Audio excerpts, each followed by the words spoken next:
लग्नानंतर होईलच प्रेम या मालिकेच्या आजच्या पुढील भागात आपल्याला असं पाहायला मिळालं।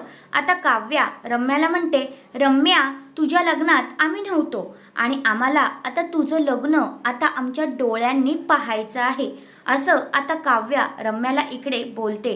तेव्हा सगळे घरातले लोक म्हणतात, हो हो हो आम्हाला पाहायचं आहे आणि मग ते सगळे खुश झालेले असतात।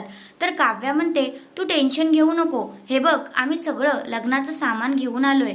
आता नंदिनी बोलते, हो मी सुद्धा अक्षता स्वतःच्या हाताने तयार केल्यात बरं का। लगेचच आता जो पार्थ आहे तो म्हणतो, हे बघ मी मंगळसूत्र घडवून आणलंय तुझ्या नावाचं, किती छान ना।